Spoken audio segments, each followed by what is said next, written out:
Welcome to our 5th video of Fur Trade Paddling School. Today, Jim and Doreen will be exploring the differences between how voyageurs use their canoes during the fur trade and how people enjoy canoes now. Take it away, Jim and Doreen. As promised in video number 4, we are going to tell you some of our canoeing experiences with the hope that it will inspire you to take some lessons, pick up a paddle, and enjoy Canada's marvelous waterways, and maybe even travel on the old fur trade route. Remember to be safe. Know your limitations and boundaries. We were lucky to be introduced to the joy of canoeing and the gift of the great outdoors early in our marriage. It has become a very important part of our lives and something we hope to enjoy for many years to come. You are never too young or too old to experience the wonders of our great country from the seat of a canoe. There is something for everyone, from a serene paddle on a calm lake at sunset, enjoying the sound of birds and fish jumping, to the thrill of running a wild stretch of white water and experiencing nature's power. When my husband first introduced me to canoeing, I was scared. I was sure it would tip and I would drown, because I can't even swim. The secret was to take lessons from an experienced paddler who taught me that if I used good judgment and gained as much knowledge as I could, there was nothing to fear. The other component was a patient husband who was determined that I should like paddling as much as him.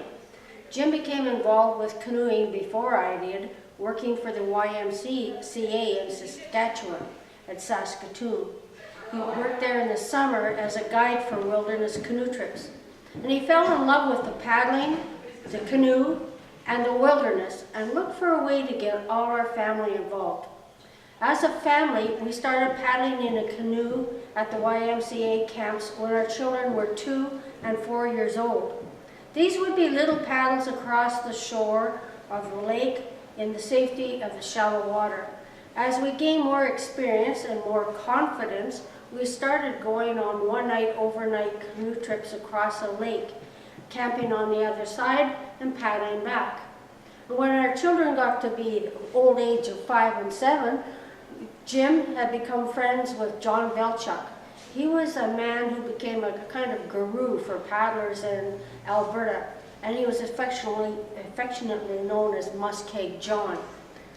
With John's guidance, we built our own fiberglass canoes, 2 18-foot, 2 16-foot, and 2 14-foot. We're still paddling these same canoes today, 45 years later. And Jim would go on to help many other people build canoes. I think I built more than 100 canoes and still building. The next thing was to hone our paddling skills. We both took lake and river canoe lessons, and then got our lake and river canoe instructor certification, and finally our lake and river canoe examiner certification.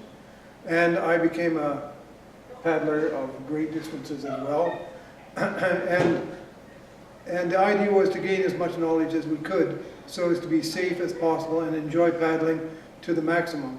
As time went on, our children took their certification as well.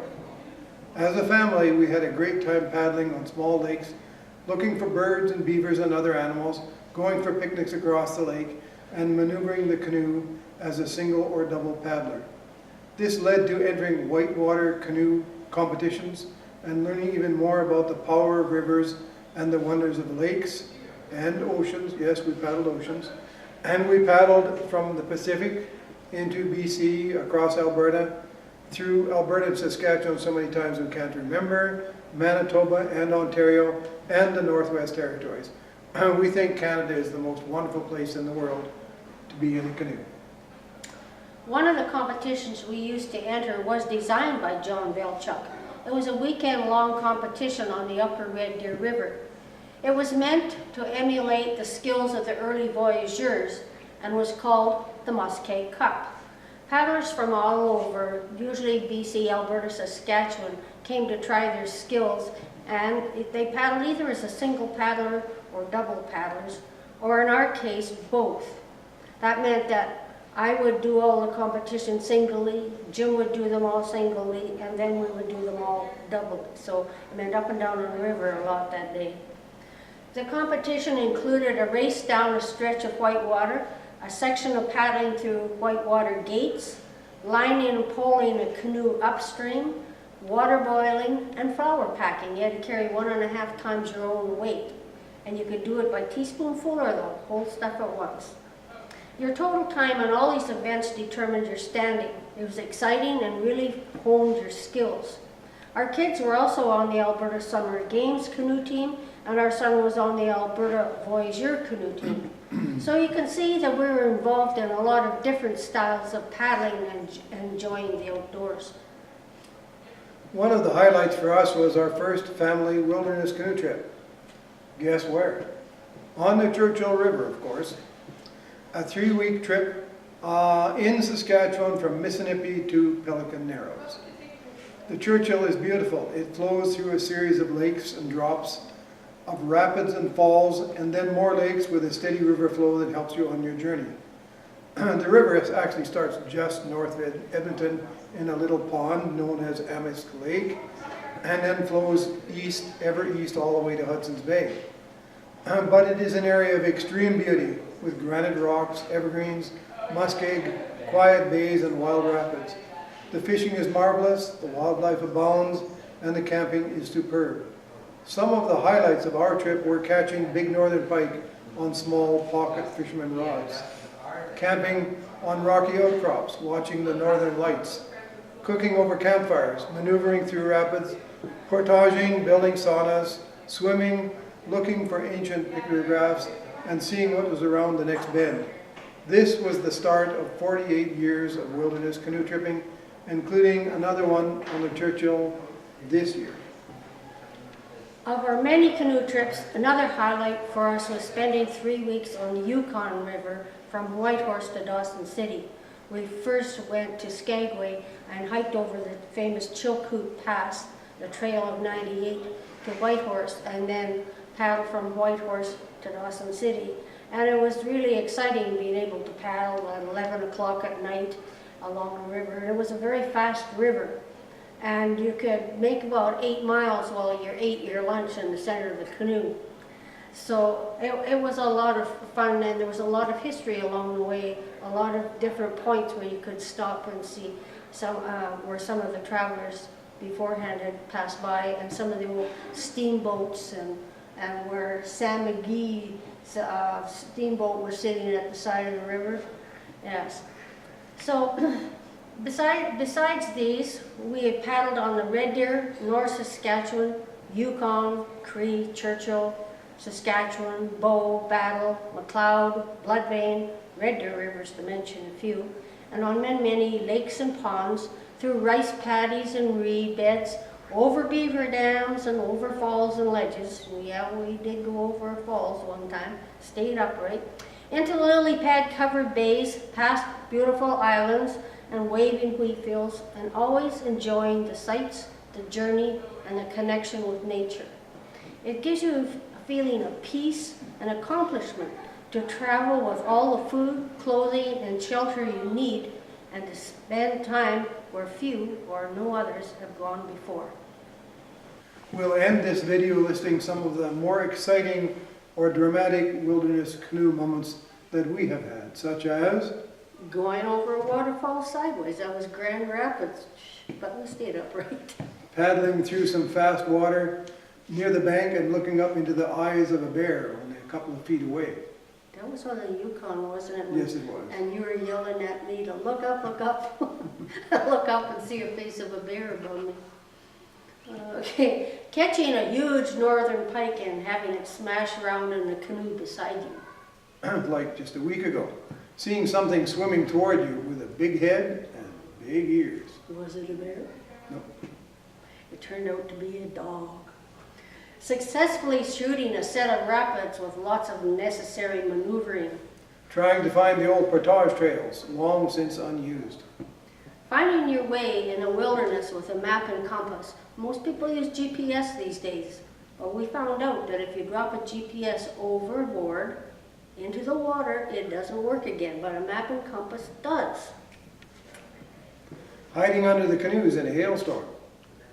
The grandson standing on top of a load singing songs as we paddled through the reeds. He and his grandpa used to take turns singing songs to each other, and he stood up there one day and he had his hand like this and he, oh, sole mio. That was pretty funny. Remember that? I do. Sitting around the campfire in the still of an evening, watching the sunset. Having a loon pop right up in front of you as you paddle along. I just thought of another one, staying up all night to watch the Perseid showers. Ooh, yes, which are coming up again soon here. Okay, fighting big waves on a lake, trying to get to a suitable campsite. One time we were paddling and we kept paddling and looked, and there's the same darn tree, and you dug in, you paddle, and then it was windy, looked, and there's the same tree, so I mutinied. And we pulled in to this little bay, and we caught, there was another fellow along, we caught 7 fish and ate it. Then we got back in the canoe, paddle, made about half a mile before we had a camp that night. And paddling late at night because the sun doesn't set in the far north. Fighting big waves on the wave, are waves we just mentioned, but there's another thing that's fun, is climbing up rock cliffs to see the pictographs. And Jim's a climber, so he loves to do that.